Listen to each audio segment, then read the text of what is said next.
Gloria a Dios. Conecta. ¿Ya? Bien, pues buenos días a todos, bienvenidos. Estamos celebrando el Día del Señor, el primer día de la semana, ¿verdad? Estamos gozosos, contentos. Hemos podido alabar a Dios. Él se merece nuestra alabanza y nuestra adoración. Y por tanto, tenemos que estar dispuestos precisamente a estar pendientes de lo que Él nos va a decir a continuación, porque adorar a Dios también significa obedecer a Dios, y Dios nos dice, nos dicta las normas a seguir, y nosotros tenemos que ponerlas en práctica. La medicina no actúa si no te la tomas. Tú podrás tener mucho conocimiento bíblico, pero como no lo apliques a tu vida, difícilmente dará resultado. ¿Estáis comprendiendo? Dios habla, Dios nos guía, a través de su Espíritu Santo también nos conduce a hacer las cosas como a Él le agrada. Pero Él te da la libre elección, la libre voluntad de decidir, prestarle atención, que como hemos escuchado, oír es escuchar, es prestar atención a lo que oímos. Por eso es necesario, pero ¿con qué fin y con qué propósito? De ponerlo por obra. Esa es la verdad y la realidad central sobre el Evangelio. Dios nos habla, nosotros decidimos prestar atención o no, y también decidimos obedecerlo o no obedecerlo. Si le obedecemos, nos irá bien. Si le desobedecemos, nos irá mal. Eso es una ley, digamos, espiritual que se cumple siempre. Bien, pues como he dicho, bienvenidos a todos. Un saludo también para aquellos que nos siguen a través de redes sociales. Es un privilegio poder compartir la palabra de Dios. Para nosotros es un privilegio que la palabra de Dios pueda ser transmitida por voces humanas, pero realmente quien habla es Dios. Nosotros siempre buscamos que nuestra boca se quede cerrada y que sea Dios quien hable, que tome el control de nuestra lengua para poder transmitir a la congregación, a la iglesia, lo que Dios quiere hablar. ¿Estamos de acuerdo? Bien, pues vamos a seguir tratando el tema que llevamos varias semanas, señales de una iglesia ejemplar.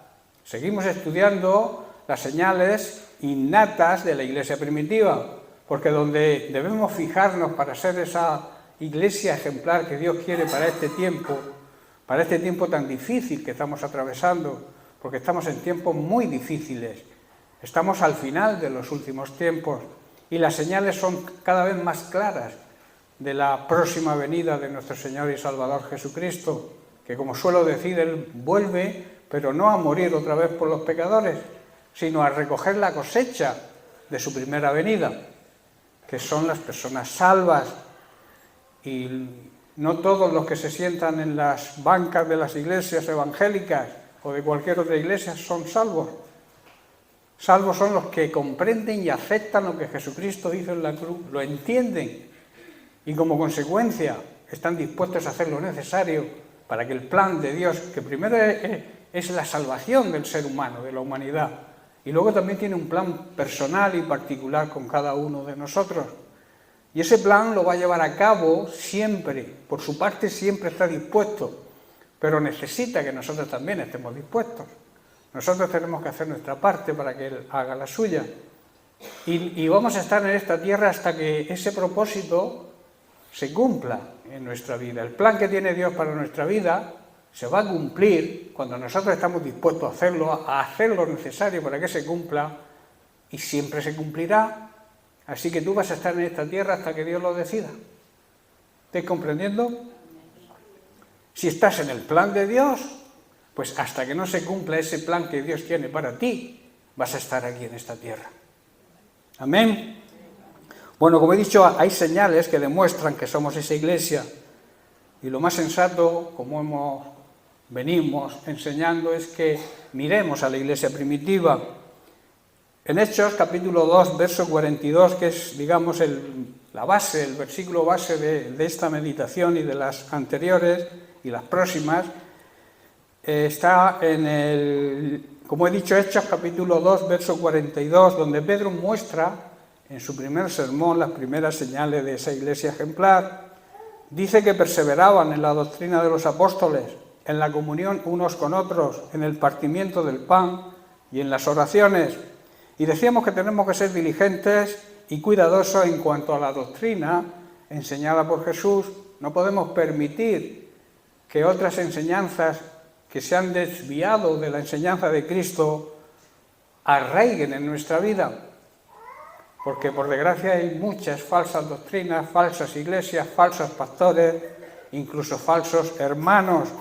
También diligentes y cuidadosos en la comunión, en la unidad entre nosotros, entre su iglesia. Debe haber una perfecta unidad, y la perfecta unidad siempre es en el Espíritu. También diligentes y cuidadosos en cuanto a compartir con las personas necesitadas, tanto en el tema espiritual como en el tema material. Diligentes y cuidadosos también en la oración. Saber que debemos orar, es un privilegio que Dios nos da, poder hablar con Él, relacionarnos con Él. Y nos da también un poder y una autoridad que es en el nombre de Jesús, y debemos usar ese nombre con la autoridad que Él tiene, siempre y cuando sigamos las cualidades de la persona del nombre que usamos. ¿Estáis entendiendo? Si yo uso el nombre de Cristo y estoy en pecado, no sirve para nada. No es una fórmula mágica, no es un mantra. Si no hacemos, si no vivimos en el orden de Dios, mejor que no utilicemos en vano. Dios nos dice que no utilicemos en vano el nombre de Dios, porque nos va a traer graves consecuencias. Y eso no habla solamente de juramento, habla también de nuestra vida personal cuando pronunciamos el nombre de Jesús, incluso cuando nos llamamos cristianos. Y por último, diligentes y cuidadosos en el temor de Dios. Dice Hechos, el versículo siguiente, el 43, y sobrevino temor a toda persona, y muchas maravillas y señales eran hechas por los apóstoles. Decíamos que el temor es como una alarma que suena en nuestro interior cuando algo hacemos mal, cuando ofendemos a Dios. Y diligentes y cuidadosos en el temor de Dios conlleva algunas cosas que debemos imitar también de la iglesia primitiva. Ellos predicaban por todas partes la salvación que viene solamente a través de Jesucristo. Hablábamos también del tesoro que es la salvación. La salvación es un gran tesoro. Un tesoro es algo de gran valor, y ese tesoro se recibe por fe, por la fe en Jesucristo y en su obra redentora. También hablábamos de cuál era el camino de la salvación. Dice el libro de Hechos, capítulo 4, verso 12, en ningún otro hay salvación, excepto en Jesús.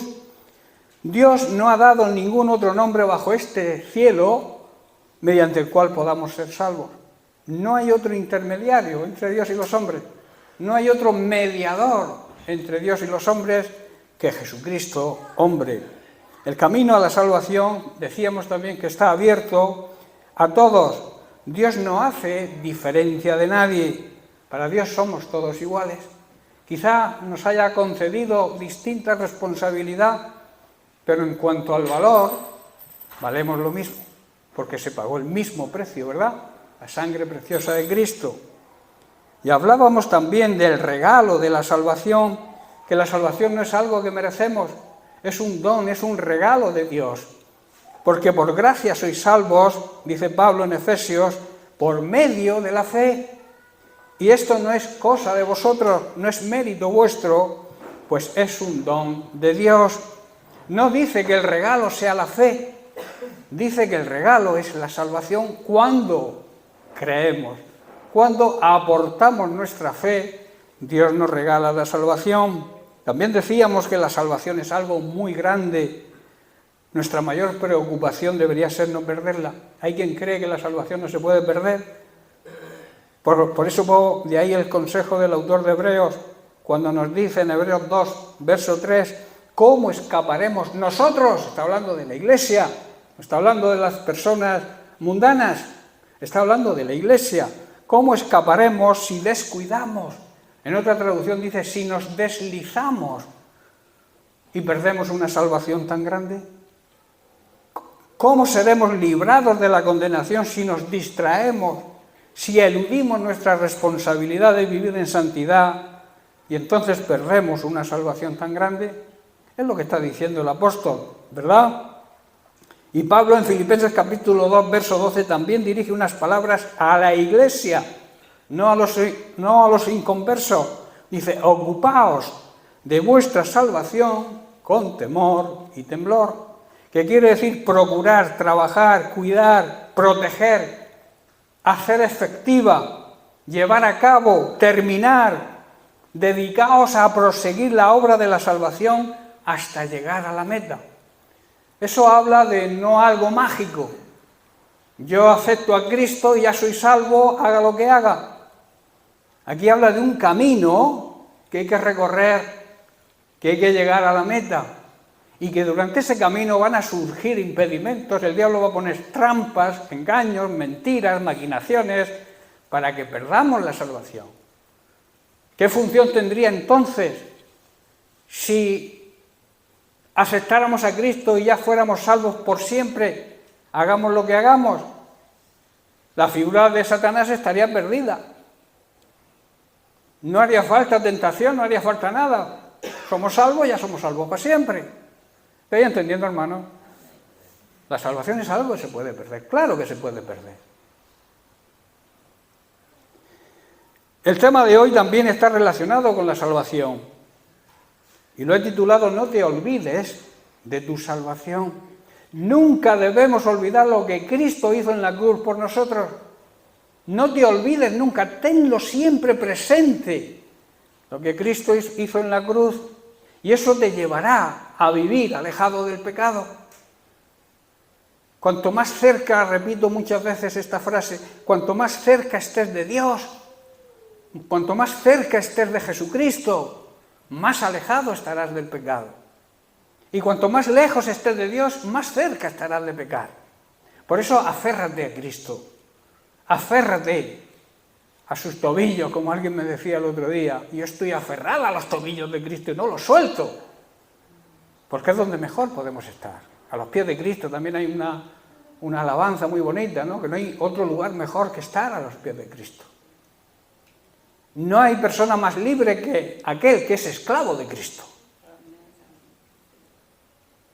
Por eso no debemos nunca olvidarnos de lo que Cristo hizo, olvidarnos de nuestra salvación. A veces, como creyentes, nos olvidamos de la salvación y no nos damos cuenta que hay un camino que recorrer por delante y que no podemos descuidarnos. La vida cristiana es un proceso que dura toda la vida y cuya meta final es la eternidad con Cristo, el conseguir la salvación final, que es la eternidad en la presencia de Dios. Vamos a ir al libro de Ezequiel, capítulo 33, que esto también habla de la salvación. Versículo 11 al 13. Dice, tan cierto como yo vivo, palabra rotunda de Dios, dice el Señor que es soberano, no me complace, no se alegra de la muerte de los perversos. A Él no le agrada la condenación de la gente mala. Él no se agrada con eso.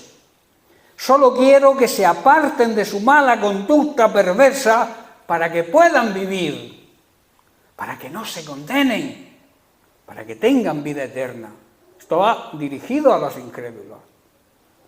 Arrepiéntanse, apártense de su maldad. Esto ya va dirigido a la iglesia. Oh pueblo de Israel, le habla a su pueblo ahora. Arrepiéntanse y apártense de su maldad.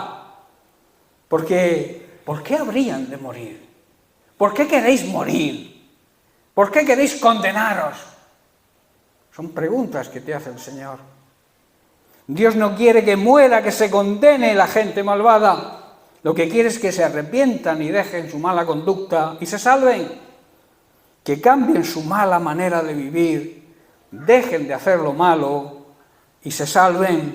Y luego se dirige a Ezequiel, versículo 12, y le dice, hijo de hombre, o sea, lo llama así a Ezequiel como hijo de un ser humano, da este mensaje al pueblo: la conducta recta de los justos no los salvará si se entregan al pecado, o sea, si viven el pecado.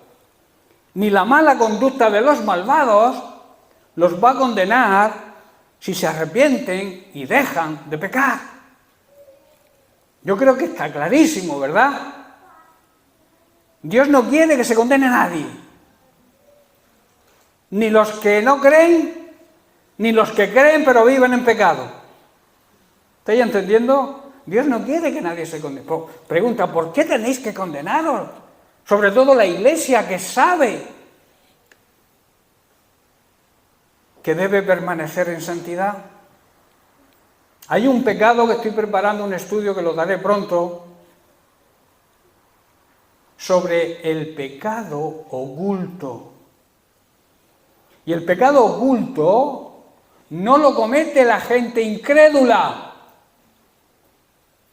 La gente que no conoce a Dios no comete ese pecado. El pecado oculto, dice Pablo, que no se debe orar por las personas que no reconocen sus pecados dentro de la Iglesia. Está hablando de los creyentes. Aquellas personas que no aceptan, que no reconocen que están viviendo en pecado y siguen viviendo en pecado, Pablo dice que no se debe orar por ellos, porque han conocido la grandeza de Dios, han conocido la salvación de Dios, han conocido los milagros de Dios y se mantienen viviendo en pecado. Ese es el pecado oculto, aquel que queremos ocultar, engañándonos a nosotros mismos. Ese pecado, repito, no lo comete la gente de ahí fuera. El otro pecado, que es el pecado que debemos arrepentirnos, el pecado que sí es perdonable, el pecado que sí, mediante el arrepentimiento, y el otro también, hay que arrepentirse, pero hay que dejar de pecar. Tú no puedes estar pecando y arrepintiéndote, y orando sin darte cuenta que cuando oras viviendo en pecado no sirve de nada. ¿Me hago explicar? Por eso dice: hijo de hombre, háblale a mi pueblo y dile que la conducta recta de los justos no los va a salvar si viven en pecado. Aunque tú te portes bien con todo el mundo, seas justo con todo el mundo, si vives en pecado, eso no te va a salvar.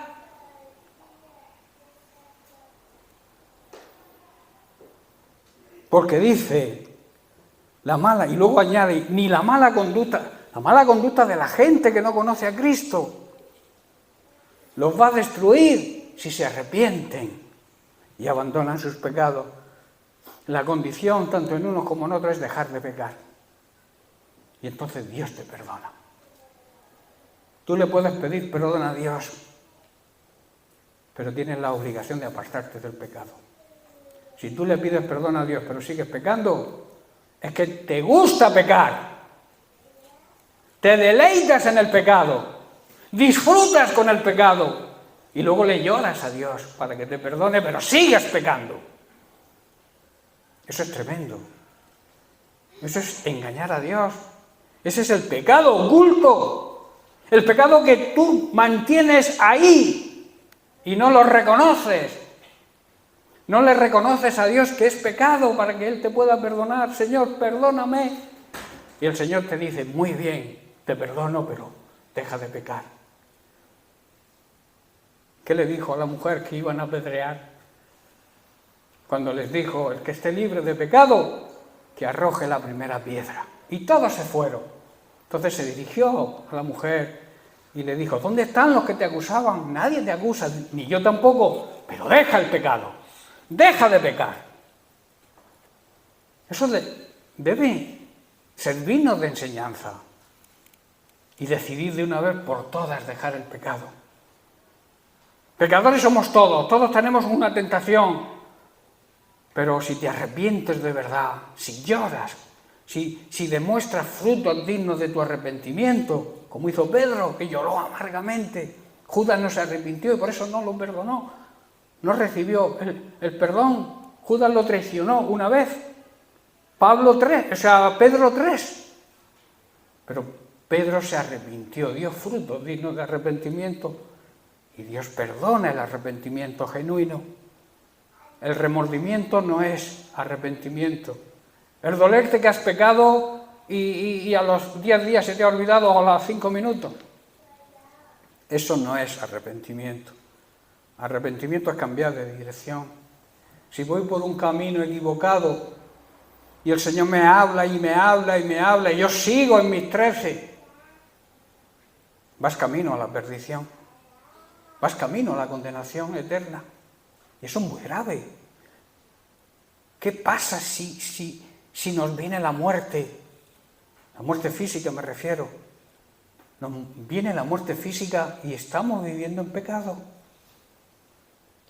¿No penséis en eso los que vivís en pecado? ¿O los que viven en pecado? ¿No pensarán en eso? ¿Qué va a ocurrir si el Señor te llama a su presencia para juzgarte según tus obras? Es duro, ¿verdad? Pero Dios te habla así porque no quiere que te condenes. ¿Qué pastor más duro? No habla del amor de Dios, si el amor de Dios precisamente es que te digan que vas por mal camino, que cambies de sentido. Eso te lo dice Dios porque te ama. Y te lo digo yo transmitiendo lo que el Señor pone en mi corazón, que os diga. Muchas veces pensamos que somos tan buenos que todo lo que hacemos, por el hecho de llamarnos cristianos, está bien. Tremendo error, tremenda equivocación pensar que porque te llamas cristiano, porque asistes a una iglesia evangélica, porque das tus diezmos y tus ofrendas, si te crees que por eso eres salvo, a Dios no lo podemos comprar ni con ofrendas, ni con diezmos, ni con nada. Dios no va a dar por inocente al culpable, a no ser que se arrepienta, y se arrepienta de verdad. También tenemos una tendencia a echarle la culpa a otros siempre. Es que yo estoy así porque fulanico, yo he hecho esto porque menganico me hizo, yo hago esto porque si no, ¿qué me pasa? ¿Qué va a pasar con mi vida? Si la persona con la que vivo malamente, no vivo en orden, es la que me sustenta, ¿cómo voy a dejarla? Pero no tienes a Dios. No tienes a Dios de tu parte, que tiene más poder que cualquier persona que tengas a tu lado. Confía en el Señor y apártate del pecado y Dios te va a bendecir y no te va a faltar de nada. Aquellos que ponen excusas para justificar su pecado se engañan a sí mismos. Es el autoengaño que es el peor de los engaños. Cuando yo me quiero convencer a mí mismo de lo que hago está bien, porque si no tendré graves consecuencias. Tendrás graves consecuencias cuando no obedezcas a Dios y continúas viviendo en el pecado y haciéndolo sabiendo que estás viviendo en pecado. Amén. Como he dicho, intentamos autoconvencernos de que todo lo que creemos y hacemos está bien, pero está bien lo que Dios dice que está bien y está mal lo que Dios dice que está mal, no lo que yo opine o lo que yo crea. La Biblia enseña que debemos examinarnos a nosotros mismos y así, guiados por la palabra de Dios y por el Espíritu Santo, llegaremos a darnos cuenta que muchas veces el problema está en nosotros y no en los demás, y mucho menos en Dios, porque a veces acusamos a Dios. Hacemos lo que Adán, la esposa que me diste, es la que me ha tentado. ¿Para qué me diste esta mujer? ¿Para traerme perdición a mi vida? Está acusando a Dios. Muchas veces hacemos lo mismo que hizo Adán, querer justificarnos, culpando a los demás, incluso culpándole a él. En Eclesiastés capítulo 7, versículo 25, Salomón escribe lo siguiente: me volví, que significa recapacité, y fijé mi corazón para saber y examinar e inquirir, o sea, indagué la sabiduría y la razón para conocer la maldad de la insensatez y el desvarío del error. Salomón está declarando que buscaba por todas partes, decidido a encontrar y a entender la razón de las cosas. Se había propuesto demostrarse a sí mismo que la maldad es una tontería que no sirve para nada, que te condena, y la insensatez es una locura. Insensatez es falta de sabiduría, digamos, divina. Tú podrás tener sabiduría humana, pero que no llega ni a las suelas a la sabiduría divina. Hay que buscar la sabiduría divina, buscarla, dice, si tienes falta de sabiduría, esa sabiduría es divina, pídesela a Dios y Él te la va a dar sin reprocharte nada. Es una gran promesa que no utilizamos a veces, que no se hace efectiva en nuestra vida porque no se la pedimos. La sabiduría auténtica, la divina, siempre es difícil de encontrar. Solo podemos encontrarla siguiendo las enseñanzas bíblicas. Si tratamos de buscar y apoyarnos en la sabiduría humana o en nuestros pensamientos o sentimientos, la mayoría de las veces fallaremos, fracasaremos. Como hemos leído en Ezequiel, a Dios no le agrada la perdición, la condenación de nadie, y lo que desea es que los creyentes no vivamos en pecado y perdamos la salvación, y que los pecadores cambien su conducta y se arrepientan y también puedan ser salvos. Dios mismo pregunta tanto a los creyentes como a los incrédulos, ¿por qué tenéis que morir? ¿Por qué tenéis que condenaros? Quedaos con esa pregunta. ¿Hay solución? Claro que hay solución. Hemos visto el problema, ahora vamos a estudiar la solución, porque hay solución. Dios es un Dios amoroso, Dios ama incluso cuando vives en pecado, te ama, desea que te arrepientas, pero no puede ir en contra de su naturaleza, de su justicia, porque la justicia y la verdad siempre caminan juntas. La verdad es Cristo y Dios es un Dios justo. Cristo y el Padre siempre van juntos. ¿Ve comprendiendo? ¿Hay solución? Claro que sí. Para los creyentes que viven en pecado, la respuesta la da Salomón en el libro de los Proverbios. Cuando dice, Proverbios capítulo 3, verso 7, no seas sabio en tu propia opinión, no te creas más listo que nadie. Teme al Señor y apártate del mal, apártate del pecado. Honra, respeta y obedece a Dios y apártate del pecado. Esa es la solución para el creyente que vive en pecado. No que peca, porque todos somos pecadores, sino el que vive conscientemente y sabe que vive en pecado. Y en Proverbios capítulo 28, verso 13, el propio Salomón declara, el que encubre, el que oculta, el que justifica, el que no reconoce sus pecados no prosperará. O sea, nada le irá bien. Mas el que los confiesa, el que los reconoce y se aparta, se aleja del pecado, alcanzará la misericordia de Dios. Yo creo que está bien claro, ¿verdad?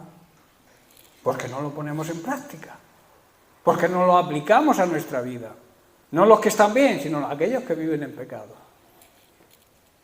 Y luego, en segundo lugar, para los incrédulos,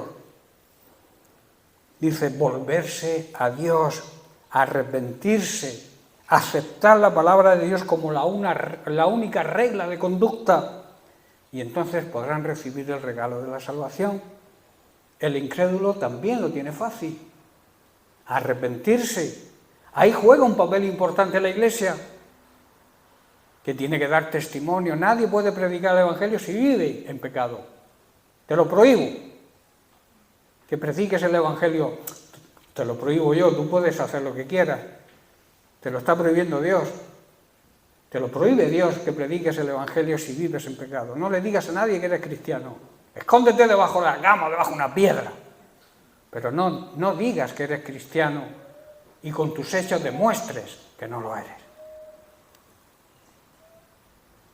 Esto lo vemos bien claro cuando Dios le ordena al profeta Ezequiel que diga, que transmita al pueblo, y que debemos aplicarlo hoy, porque el pueblo de Dios hoy es su iglesia, la conducta recta de los justos repito, no los salvará si se entregan al pecado.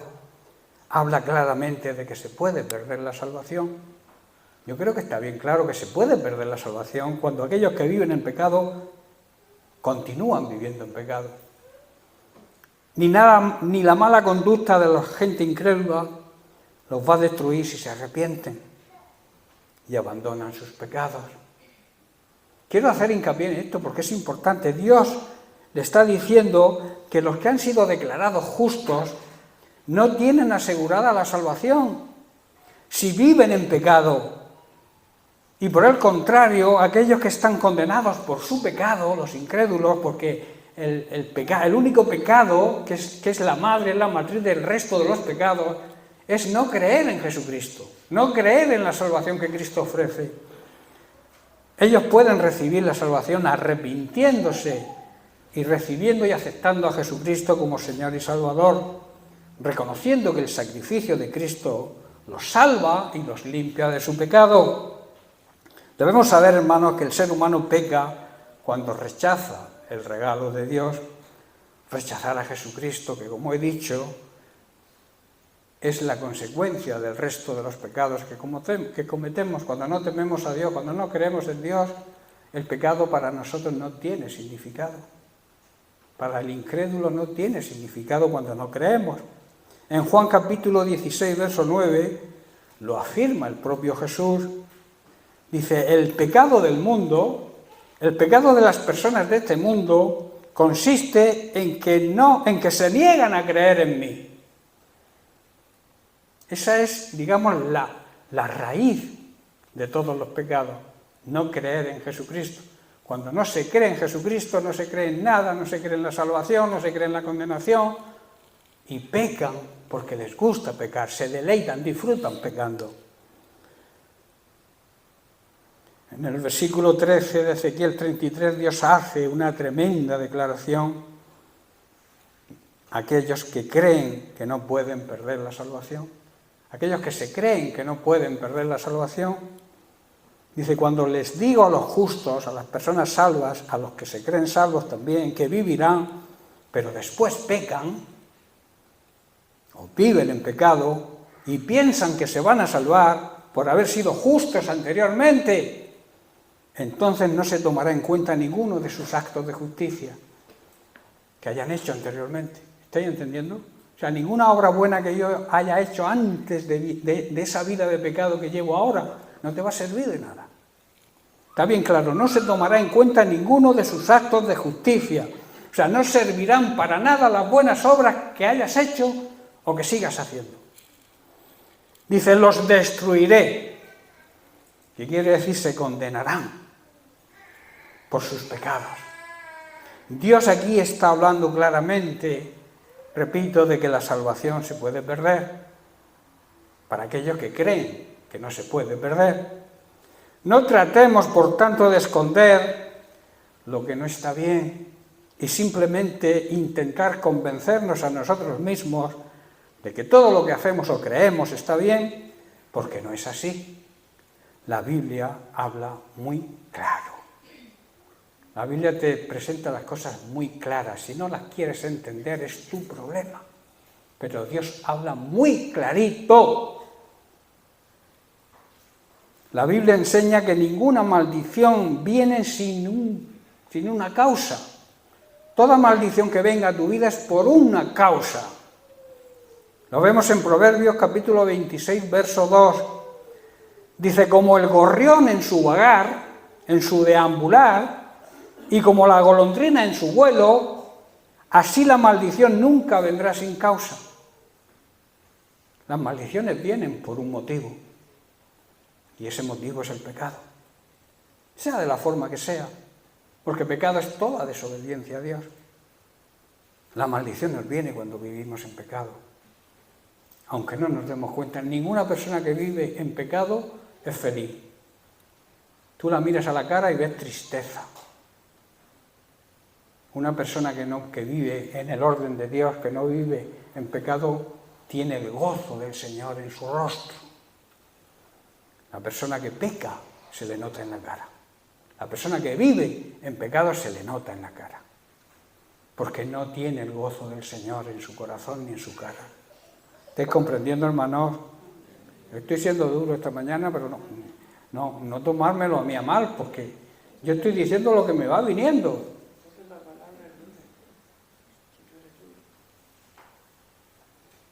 Lo que nos suceda será consecuencia de la actitud que tomemos, obedeciendo o no la palabra de Dios. Es un pecado, hermanos, cuando no reconocemos las verdades bíblicas.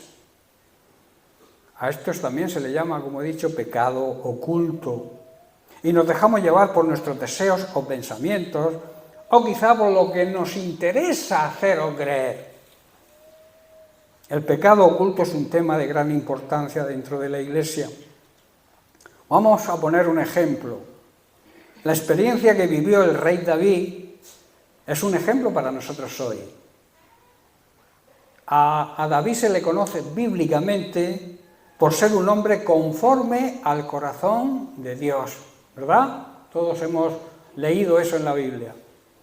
Dicha experiencia que tuvo nos enseña sobre las consecuencias de esconder, de ocultar nuestros pecados. A pesar de que él era un hombre con el corazón conforme a Dios, que era un hombre que tuvo grandes éxitos en batallas, ayudado por el Señor, claro está, David cayó en adulterio con Betsabé, la esposa de Urías. Sabéis que Urías era uno de sus mejores soldados. Está en la lista de los 54 guerreros a los que la Biblia llama los valientes de David. Eran 54 guerreros profesionales directamente vinculados al rey David en su lucha principalmente contra los filisteos, y cuya lista, si queréis asegurarse, aparece en 2 de Samuel capítulo 23. Urías era uno de esos valientes. En lugar de reconocer su pecado y arrepentirse, hizo todo lo posible para ocultarlo, para esconderlo, llegando incluso a cometer asesinato. Aunque fuera de una forma indirecta, quien mató a Urías fue David, porque dispuso que Urías fuera muerto en batalla. Ordenó que se le pusiera en el sitio de más peligro del frente, con el fin y el propósito de que Urías muriera y no se descubriera su pecado. Esta manera de obrar le condujo a David a una tremenda crisis espiritual. El pecado siempre nos va a crear crisis espiritual. Se sentía lejos de Dios. Tenemos claro que el pecado nos aleja de Dios, ¿verdad? De esta vivencia de David podemos aprender sobre la importancia de confesar, de reconocer, de arrepentirse y de ser humildes, que son cualidades esenciales en la vida de todo cristiano. Es fácil caer en la tentación, de esconder, de no reconocer nuestros pecados. Predíqueme usted, padre, dígame usted lo que quiera, pero me entra por un oído, me sale por otro. O incluso justificarlos. Es que yo lo hago porque fulanico, menganico. Esto nos va a llevar, sin lugar a duda, a un alejamiento del amor y de la misericordia de Dios. La realidad de David fue que durante el periodo de tiempo en que David cayó en su pecado, ocultó su pecado, fue un hombre atormentado. Como aquel que todo vive conscientemente en pecado, vive atormentado. Y si no es porque no tiene conciencia. Él mismo cuenta el tormento que estaba pasando y el sentimiento de culpa que le afectaba. Lo encontramos en el Salmo 32, versículo 3. Dice así: mientras callé, mientras oculté mi pecado, se envejecieron mis huesos en mi gemir todo el día. Gemir significa emitir sonidos que expresan dolor, tristeza, aflicción y angustia.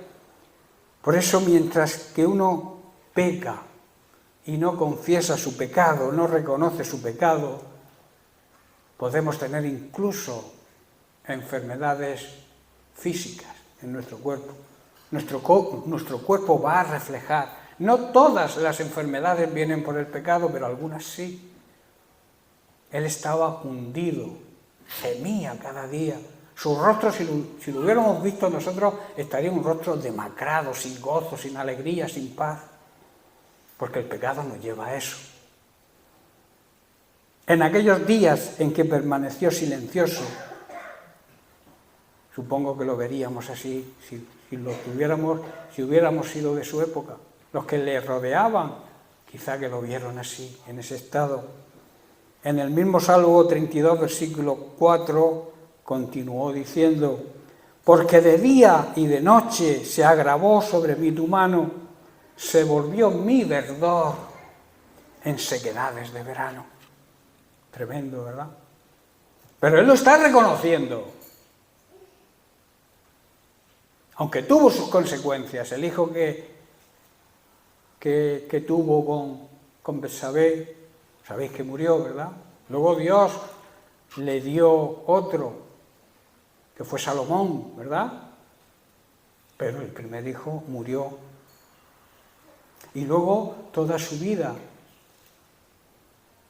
tuvo la amenaza siempre, incluso de sus propios hijos que querían matarlo. O sea, él ya no fue la misma persona, aunque se arrepintió. Las consecuencias del pecado se pagan. Dios te puede sacar de la droga, claro que sí, del alcoholismo, pero la droga y el alcoholismo te dejan físicamente una secuela que cuesta. Con el tiempo Dios te sana, te libera, pero cuesta, porque las cicatrices se quedan siempre. Tú te haces una herida, Dios te la sana, pero vas a tener siempre una cicatriz, ¿verdad? Cuando no se reconoce el pecado, día y noche la mano de la disciplina de Dios va a pesar sobre nosotros. Las fuerzas se evaporan como el agua en el calor del verano. Estas palabras de David demuestran los sentimientos que le invadían durante este tiempo. Por tanto, recordar el pecado oculto, sea del tipo que sea, va a traer destrucción y la perdición a nuestra vida. No nos engañemos. No miremos para otro lado. No nos pongamos tapones en los oídos para no escuchar, no oír. Salomón en Proverbios 28:14 nos dice, ya estoy terminando, nos dice: bienaventurado, que significa dichoso, bendecido, el hombre, la persona que siempre, siempre teme al Señor, dice, más el que endurece su corazón.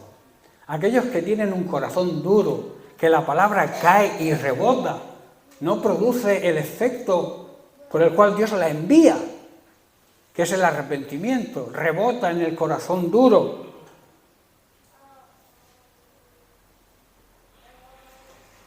Dice, esa persona que tiene ese corazón duro caerá en el mal. Reconozcamos, pues, que todo lo que hacemos o creemos, aunque seamos creyentes, no siempre está bien. Tenemos que reconocer nuestros pecados, hermanos, aceptar que somos pecadores, aceptar que vivimos en pecado y apartarnos del pecado. Y así podremos recibir los beneficios del amor de Dios, podremos recibir los beneficios de su fidelidad, que sus promesas se hagan efectivas en nuestra vida y que su misericordia esté siempre con nosotros. Pero para eso debemos dejar del pecado, debemos apartarnos, alejarnos del pecado. Podemos fallar, podemos cometer un error, un fallo al blanco, que es lo que significa pecado. Pero ese pecado, el verdadero creyente se arrepiente, le pide perdón a Dios, le pide perdón si ha ofendido a alguien. Y entonces tenemos a Jesucristo como abogado en el cielo. Él está intercediendo por nosotros. Él es nuestro mediador. Un mediador es una persona que une a otras dos personas, ¿verdad? Los lleva, si no se hablan o no se comunican, hay siempre un mediador que interviene en medio para arreglar la situación. Dios es ese mediador. y quiere que arreglemos nuestra situación con el Padre. Pero debemos desearlo y debemos estar dispuestos a reconocer el pecado. Ninguna persona puede ser perdonada si no acepta que es pecador y que vive en pecado y se arrepiente y lo deja. Un cristiano no puede hacer eso, no puede pensar así. La religión, digamos, mayoritaria dice que todos somos hijos de Dios y que Dios es tan bondadoso, tiene tanto amor, que nos va a perdonar a todos. Yo digo, eso es verdad. Nos va a perdonar a todos si nos arrepentimos. Si no nos arrepentimos, Dios es justo. Y su justicia dice que no dará, repito, por inocente a aquel que es culpable. Ningún juez en esta tierra, bueno, hay jueces que prevarican, pero los buenos jueces nunca dan a un culpable, lo declaran inocente, ¿verdad?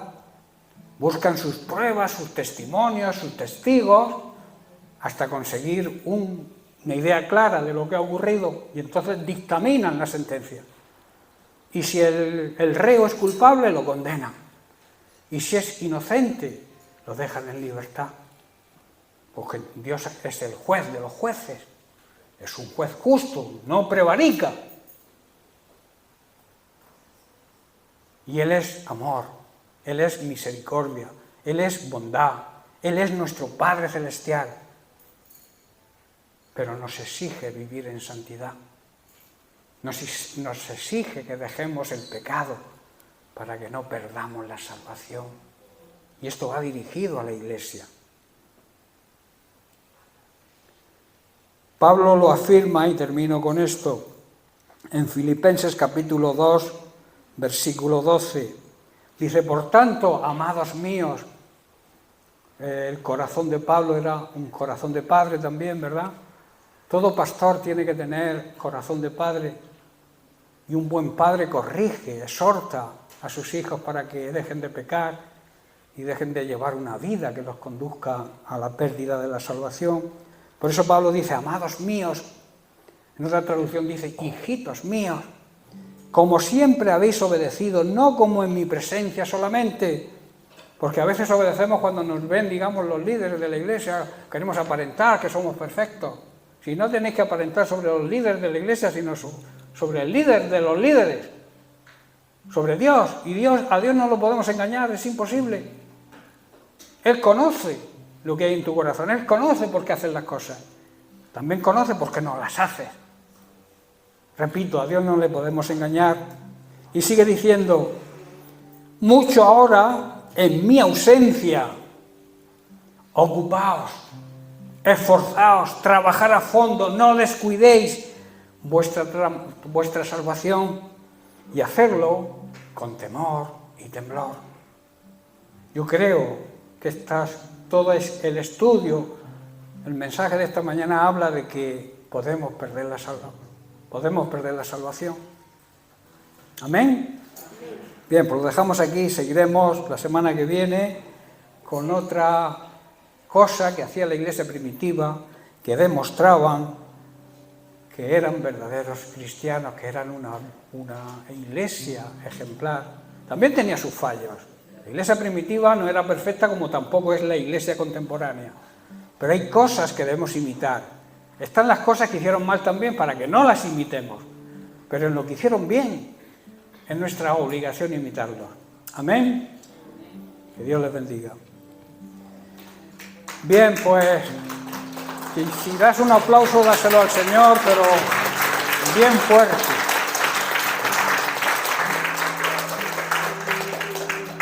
Vamos a orar por las necesidades, luego daremos los anuncios, que hay una serie de anuncios importantes, pero vamos a orar por las necesidades, si tenéis algún problema del tipo que sea, si queréis arrepentirse, si queréis reconvertir vuestra vida, o incluso si no habéis aceptado a Jesucristo aún como Señor y Salvador, es tarde.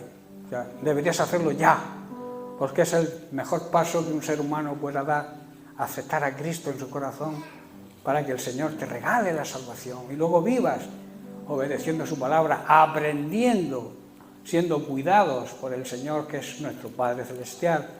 Así que mientras que los músicos tocan una alabanza, vamos a dar un tiempo para que todo aquel que lo necesite pueda salir por cualquier motivo y oraremos por él para que Dios lo bendiga, lo sane si está enfermo, le dé trabajo si no tiene, o le regale la salvación si todavía no la ha recibido. Amén.